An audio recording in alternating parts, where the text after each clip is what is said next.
that's the thing. You can take what somebody does and put it in a finite box and still hold it in high esteem while still understanding the evolution of the game and grading an all-time great player of the past accordingly without tearing them down and saying, oh yeah, they're nothing. Just a fact. Wilt Chamberlain, perfect example. 50 and 25 in the season. Didn't win MVP, even though he should have. That year. Two-time champion. The most dominant presence the NBA has ever seen. Yes, more than Shaq. And everybody says that, oh, he was playing against people that were shorter than him. Even though played against Kareem Abdul-Jabbar, played against Bill Russell, played against other great centers of that era, many of whom, a lot of whom we still talk about today as all-time greats. Again, went up against a young Kareem and was putting up 37, 25, 42, going to war with them. Prime Kareem. Afro Kareem. Just changed his name to just changed from Lou Alcindor. Playing with Oscar Robertson Kareem. That Kareem. The one that just came off of 3 national championships, 3 national player of the years in college. That Kareem. Wilt was past his prime on the Lakers and was putting up those types of stats. And he was doing it with moves that nowadays we go and say, oh, shoot, look at that. Nikola Jokic, perfect example. Unathletic, he both plays and moves like the players of the 60s and 70s and 80s. Like Kevin McHale. To a lesser degree, like Bob Petty, even though Bob Petty was a little more athletic. And what's he doing? 2-time MVP, 27, 8, and 11. Averaging 10 assists 1 year. The vocal point of the Nuggets. Taking the Warriors to school in a valiant effort, even in losing. Showing that he was the most dominant presence in that series. They could not stop him, even when he had nobody else around him. No Jamal Murray, no Michael Porter Jr. Aaron Gordon was coming up small. The only offensive option. And arguably their best defensive presence. And was taking it to them. But he can't run. But he can't jump.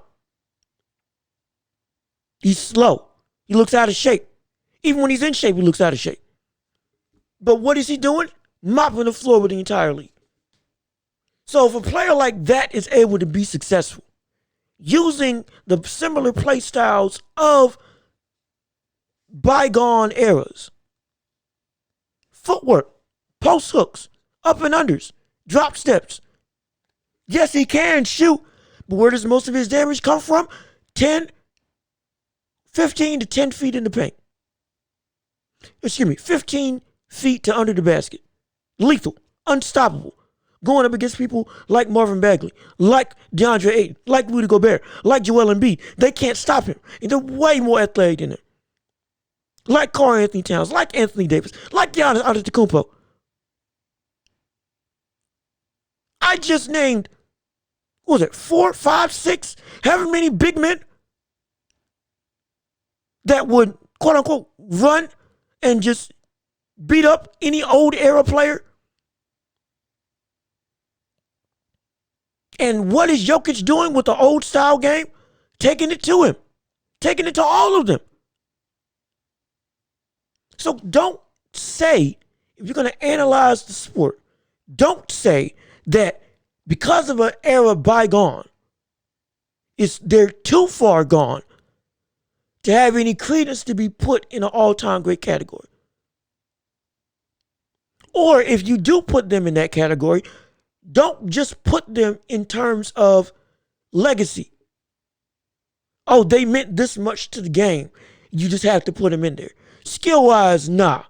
But what they mean to the game of basketball, you just can't be disrespectful. Don't give courtesy, give context. That's how you need to analyze. That's how the sport should be done. That's how all-time greats should be contextualized.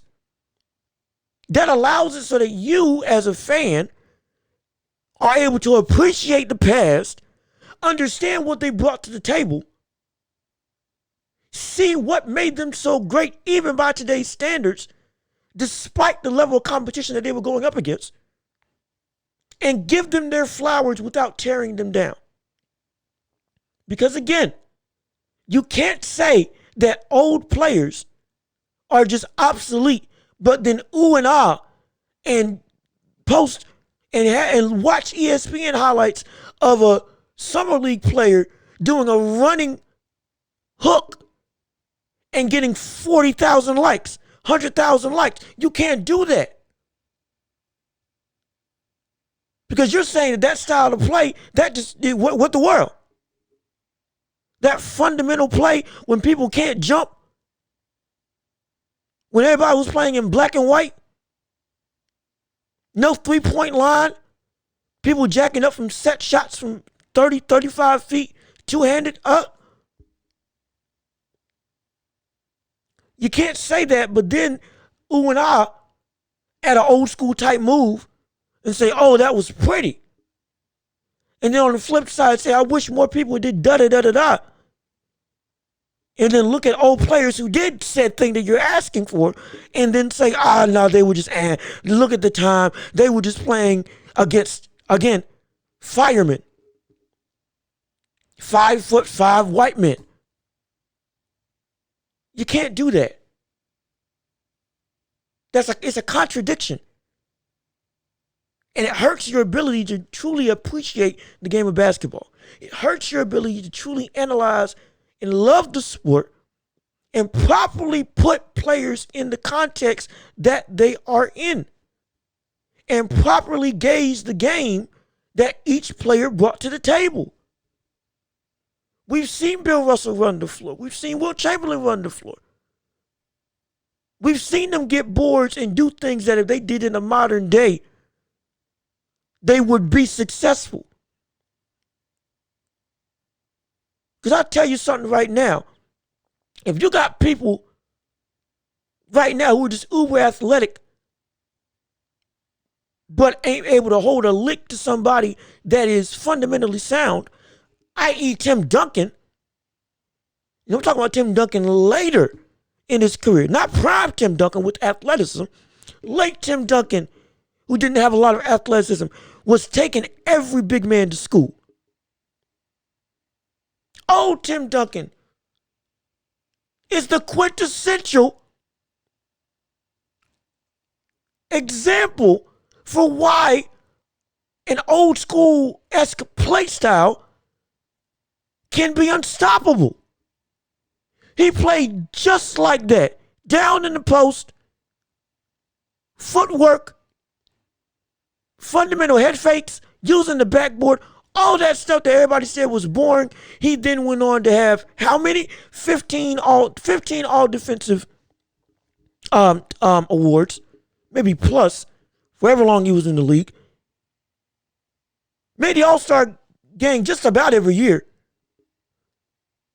Is considered the greatest power forward, one of the best all-time defensive players the game has ever seen, and can be considered in the top 10 all-time for players. At minimum, top 15.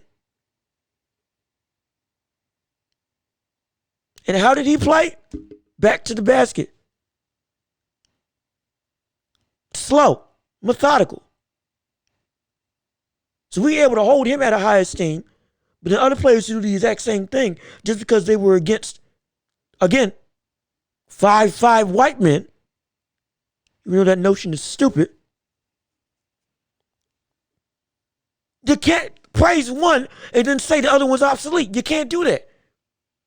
You're better than that as a fan. You're better than that as an observer. and you're better than that as a basketball savant. I'm not saying you start putting people like Bob Pettit top 5 all time. No. I'm not letting nostalgia blind me, but I'm also not letting recency bias pull the wool over my eyes as to being able to appreciate the game today. So again, do your research. Understand the game. Understand how old people played. Understand how past eras were successful. Don't look at the competition. Look at what they did individually to help give you a better context of why they were so successful. That way you'll be able to fully understand and appreciate all eras of basketball instead of just throwing people out as obsolete.